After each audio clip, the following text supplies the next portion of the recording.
Now, a homicide investigation is underway in Madison tonight, what we know from police. And Packers fans are getting excited ahead of tomorrow's NFC Championship game. Live reports from California. Plus, Madison Police K9 and his handler are retiring. How it's bringing them closer together.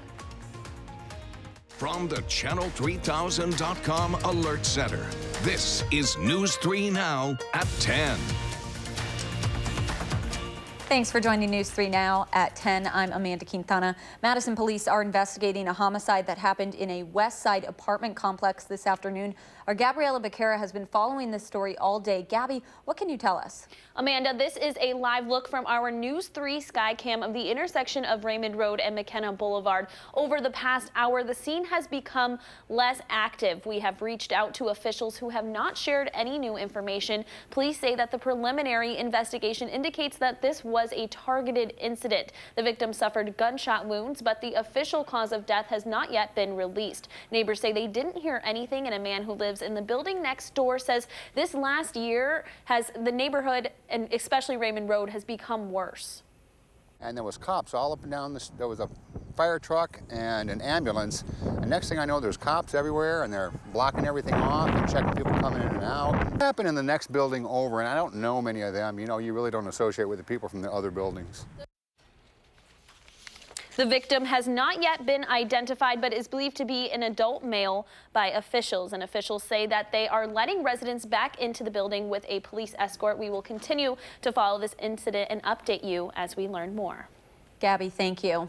Let's turn it over to Dana Fulton with your first alert forecast. Dana, any chance of this extreme cold slowing down anytime soon? Not at all. In fact, it's just getting ramped up right now. The wind is howling and it is cold outside. Looking at our snow totals from today, just over 6 inches for us back out here on the patio. At the airport, officially about 5 1/4 for the snow coming down. Doppler radar's quiet, though we may see some flurries coming through tonight. Right now, we are at 5 degrees in Madison. Our wind chill at about 11 below zero currently. It feels very cold outside, and it's just going to continue to drop overnight as we head into tomorrow. So we do have alert days in the forecast for tonight and for Sunday. Because it is so chilly outside, by the time we get to tomorrow morning, wind chills will be anywhere from 15 to 25 below zero. So we're going to take a closer look at what's ahead for your Sunday and when we might see temperatures a little closer to average in just a few minutes. Amanda? Thank you, Dana. The city of Madison remains under a snow emergency until Monday morning. That means residents are required to follow alternate side parking rules tonight, and you're asked to choose off-street parking if you can. City plow crews have been working since 10 a.m. this morning to clear streets. From Green Bay to the San Francisco Bay, Packers fans are gearing up for tomorrow's NFC Championship game, with some even making the trip all the way to the West Coast. Looking forward to it. I was at the game up in Green Bay for Seattle. I've lost my voice from that game, so I'm trying to recover for Sunday. We are now less than 24 hours away from kickoff. Our Adam Duxter joins us live from Palo Alto, California, where Packers fans have been partying all day at the Packers Everywhere tailgate. Adam? Well, Amanda, there's a reason they call it Packers Everywhere, and we learned that today because we met Packers fans from Canada, Australia, Mexico, here in California, and of course the lucky fans that made their way from Wisconsin out here to the Bay Area for tonight's game. But they've been partying here all day long at the patio in Palo Alto, and it was an awesome opportunity for them to get close to some of their favorite players and former players like Jordy Nelson. And now earlier today we caught up with Jordy Nelson, and he said, well, it is cool for the Packers fans to have an opportunity to be close to him. He likes being close to them once again as well. It's pretty typical, so it's fun to experience it, and I'm sure there's a few more bars around this area that are having as much fun as this one is, so it'll be fun to be a part of. Now, as for the dedication of this Packer faithful group, earlier today we ran into a guy named Pete from Partyville. And get this, Pete got in his van on Thursday and drove from Partyville all the way out here to the Bay Area. He said it was over 1,000 miles, and the scariest part was being stuck in Wyoming in a snowstorm. He said he had to sleep that night in the back of the van. But he is very excited for the game tomorrow, and he says the trip back to Wisconsin will be a lot better if the Packers do pull this one out and make their way to this year's Super Bowl. All right, definitely some dedicated fans there, Adam. Thank you so much. The victim of a deadly two-car crash in Black Earth on Thursday has been identified as 26-year-old Stephen Walton. Officials say Walton was driving west on Highway 14 when he crossed the center line, hitting another car head-on. Walton was pronounced dead at the scene. The driver of the other car and two child passengers were taken to a hospital with non-life-threatening injuries. Madison police are searching for a stolen SUV. They say it was reported stolen from a resident on Madison's north side, and then it was used as a getaway car after a theft at the Walgreens in the 7800 block of Mineral Point Road. Employees told police several teens walked into the store early yesterday morning and took wine from a shelf before getting into the SUV, which was later spotted on North Gammon Road. The officer who spotted it did not chase the car due to the police department's no chase policy. A firefighter was injured and transported to a hospital early this morning while battling a residential fire in the Rockville Mobile Home Park. The town of Beloit Fire Department put these photos of the fire on Facebook. Firefighters battled the fire for more than 3 hours. Authorities say the home is a total loss and 2 cats are believed to have died in the blaze. A Watertown family is displaced after an electrical fire early this morning. Firefighters say the fire was coming from the second floor of a home in the 900 block of Labari Street. Officials extinguished the fire, but there's about $60,000 worth of damage. Thousands of people gathered in cities across the country today for the 2020 Women's March. We all have our own stories, and it's time we share those stories. We need other women to know they are not alone. In Washington, D.C., the march attracted 1 million protesters. It was the 4th year for the event. The first Women's March took place in 2017 after President Trump's inauguration. New York, Philadelphia, Pittsburgh, and Los Angeles rallies also attracted big crowds. Today's Women's March on the Sauk City Bridge was canceled due to icy and freezing conditions. We're less than 72 hours away from the start of President Trump's impeachment trial in the Senate. And tonight, the president's new legal team and impeachment managers are previewing their case. Nicole Killian is traveling with the president in West Palm Beach. President Trump spent part of the day at his golf club while his legal team submitted its formal answer to the articles of impeachment, calling them a dangerous attack on the right of the American people to freely choose their president and constitutionally invalid. Impeaching a president is one of the most monumentous things you can do in our country. Former Florida Attorney General Pam Bondi is one of several lawyers on the president's new roster, along with other big names like former independent prosecutor Ken Starr and constitutional expert Alan Dershowitz, who says his role will be limited. I'm only going to appear on behalf of the Constitution, making the arguments against impeachment based on the Constitution. A source working with the impeachment team confirmed Dershowitz and Starr won't be everyday participants in the trial, with each member having a specific lane. The White House plans a 3-pronged defense strategy, arguing the impeachment articles allege no violation of law. The Senate trial is a product of a flawed process in the House, and the case collapses on the facts. On Capitol Hill, House impeachment managers filed a trial brief establishing the president is guilty of abuse of power and obstruction of Congress, asserting his conduct is the framers' worst nightmare. It follows a document dumped Friday by Democrats with more evidence from Lev Parnas, an associate of Rudy Giuliani. With all of that in consideration, I think it's vital for the Senate to hear witnesses. With the trial set to start Tuesday, senators balancing jury and campaign duty tried to make the most of their time this weekend. I'm not canceling events, and that is how I run my life and how I'm going to run this campaign to the very end. We're just going to have to double down and work even harder. While all senators will be present for the trial, the president may not. He's expected to travel abroad to Davos next week for an economic forum. Nicole Killian, CBS News, West Palm Beach. Like she said, the president will not be there because he will be at an economic forum. Meanwhile, sweeping new changes are being proposed to an Obama-era school lunch policy. The move by the Trump administration would loosen rules for fruits and vegetables, which could lead to more pizzas and burgers on the menu.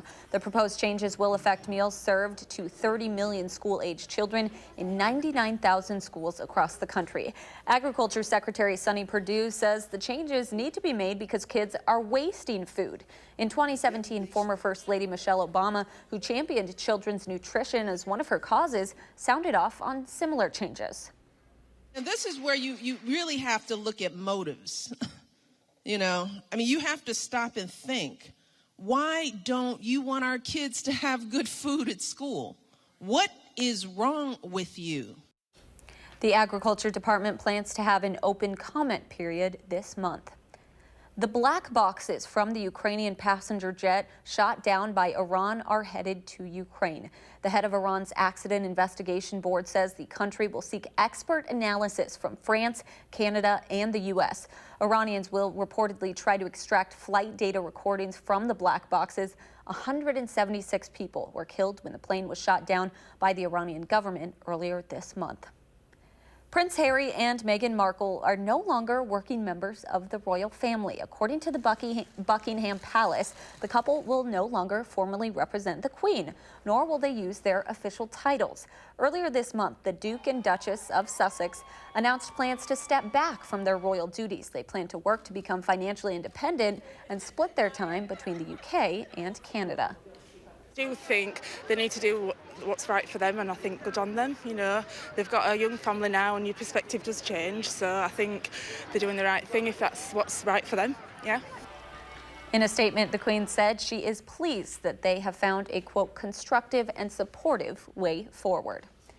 There's more on News 3 Now at 10. Dana will have a full look at your chilly first alert forecast. Plus, see how a local woman is trying to empower others by taking headshots. That story is next. It's the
For consistent, reliable storm tracking, watch First Alert Weather.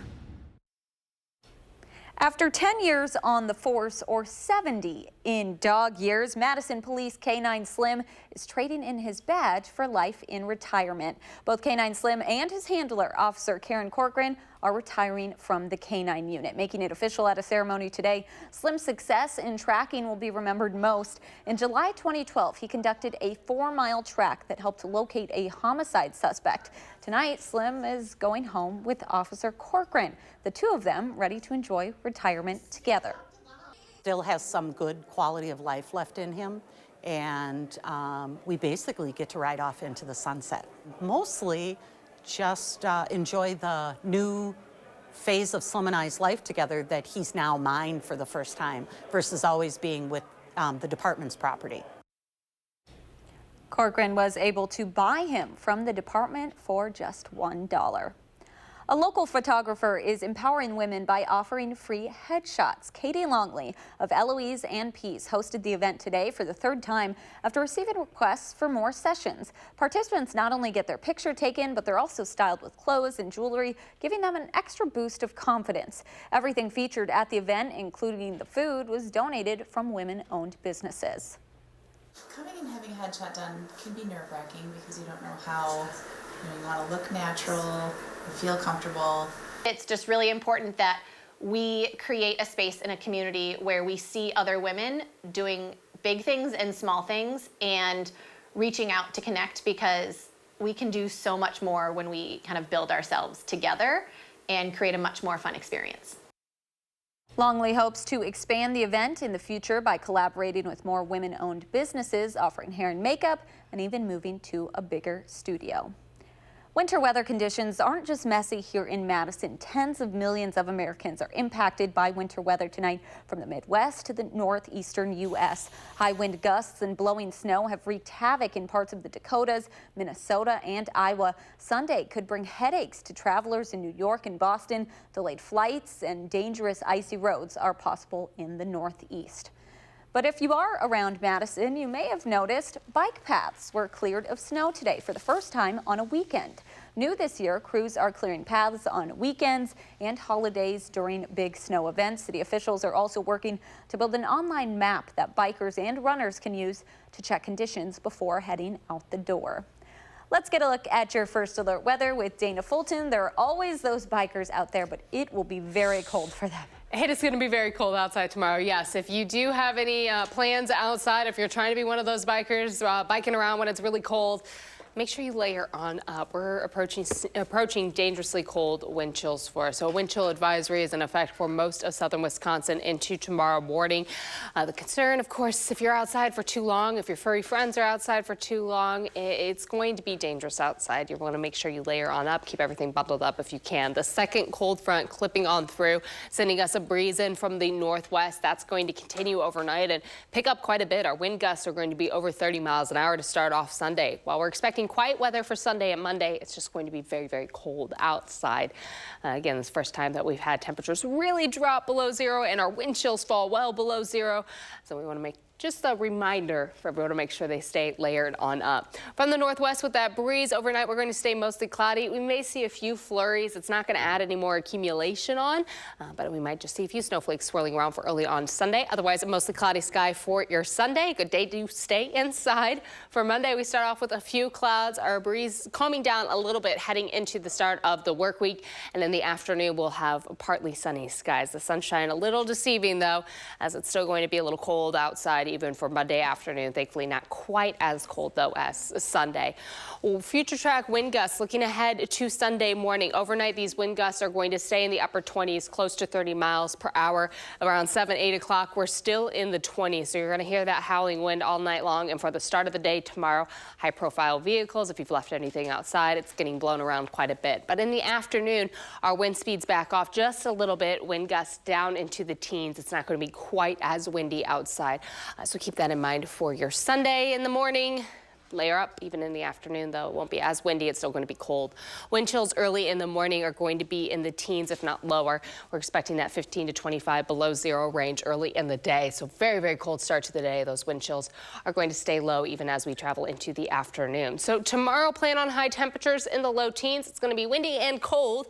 I know it sounds like a broken record, but just windy and cold outside for tomorrow. Otherwise, a mostly cloudy sky with the chance for some flurries coming on through. Sustained wind speeds seem to be in that 10 to 20 mile per hour range. We have that alert day in for Sunday because of how cold it is going to be, and the upper teens for Monday, so not quite as cold outside. And then as we head into the second half of the work week, temperatures are going to get a little closer to average. We're expecting them to climb up into the 30s, though we do have another chance for some light snow and rain to develop heading into the weekend. That'll be our next opportunity for any sort of accumulating snowfall. But tomorrow, you'll definitely want to bundle up. Definitely. It's always funny when you're looking forward to the low 30s. You're yes. like, oh, it's going to be really nice out. 17's even going to be nicer than tomorrow. Just with those wind chills factored in, it's going to feel much colder, of course, than it actually is. All right, Dana, thank you so much.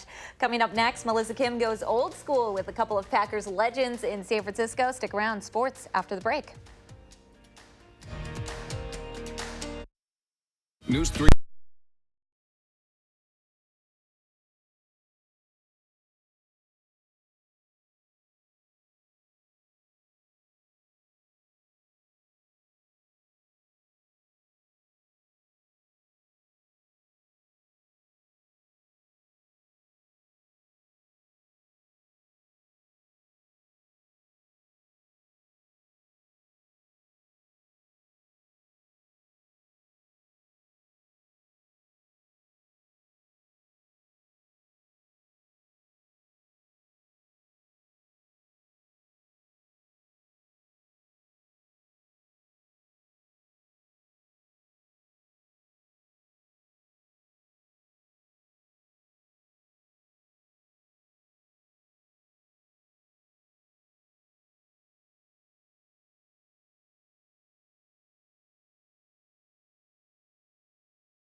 One of the best parts about playoff runs is the number of players from the recent and not so recent past who make their way to the games to see their former teams or teammates try to punch a ticket to the Super Bowl. The always stylish Melissa Kim joins us from San Francisco. She caught up with a few Packers greats who hope the green and gold earn a spot in Miami.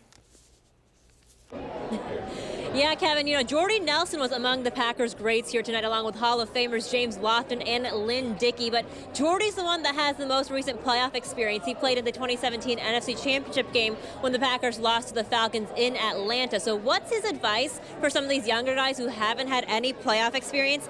Don't be afraid to get hit and just move on from there. He's been keeping a close eye on the team this season and says that in order for them to win tomorrow, you just got to keep things as normal and routine as you possibly can. Execute. I think some of the guys have been saying it all week. There's no special, when it comes down to these games, there's nothing special you got to go out and do. You just got to go out and play well. This is great. You know, even the new stadium down in Santa Clara, I've been there since it opened. It's a great opportunity for the Packers. And, you know, you set the stage of what could potentially be a rematch of Super Bowl I. And so I think that's something that's on a lot of people's minds. So we asked Jordy, do you miss playing football on these big stages? And he said, nah. He's like, my body doesn't miss it either. So tomorrow he'll be watching the game from the couch with a glass of water, he says, Kevin. Water, huh? I know there's water in ice cubes, so I believe it. Thank you very much, Melissa. Enjoy the game tomorrow. Well, Packers quarterback Aaron Rodgers frequents the Kentucky Derby a couple of years ago. He was there with a group of other NFL players, including then Patriots backup Jimmy Garoppolo. Rodgers was among the high rollers, Jimmy G a lower roller. Now he's making more than $25 million a year. Now, much has changed since Garoppolo was traded to the Niners in 2017. Now Rodgers is looking forward to a matchup with a guy who can wager and play on his level. He's a really fun guy, great guy. I remember teasing him as a young player when he was putting 20s into the machine, and everybody else was putting hundreds. Obviously, he can afford to put hundreds in that betting machine now. But he's had a great season. You know, he's really smart and accurate, tough, and you know, it'll be a fun matchup. The Bucks have scored at least 100 points in every game this season. Mark down another. Giannis from distance. Soft touch three-pointer. Then it's Giannis again. Not dunking tonight, apparently. The go, the fadeaway jumper. 29 points in 25 minutes. That is very good. Chris Middleton keeps that streak alive. Bucks win 117-97. They're 38-6. Wisconsin men's hockey needs some wins. They need them now. 26 seconds into the game against Michigan State. The lights are still coming on at the Kohl Center. Owen Lindmark doesn't need lights all the way on, at least. He scores to put Bucky up 1-0. 1-1 in the third period. Roman Ashan. If you need a hero, there he is. Badgers win 3-1 to split the series with Michigan State. So you got 2:05 tomorrow. Chiefs and Titans, that's the AFC Championship right here. Then you can flip over to Fox at 5:40 for the Packers and the 49ers, the winners to Super Bowl 2 weeks from tomorrow. A big day for football fans. Many beverages with a lot of ice cubes. Drinking ice and with Jordy Nelson. On the couch. And football, because yes. It's cold outside, your snacks, so it's good. Your remote, that's all you need. That's all you need. Yeah. All right, we'll be right back.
There's a new Guinness World Record in Central Texas. It is the largest Snickers bar in the world. The Mars Wrigley Candy Factory broke the record today for the largest chocolate nut bar, measuring 12 feet long, 24 inches tall, and 26 inches wide.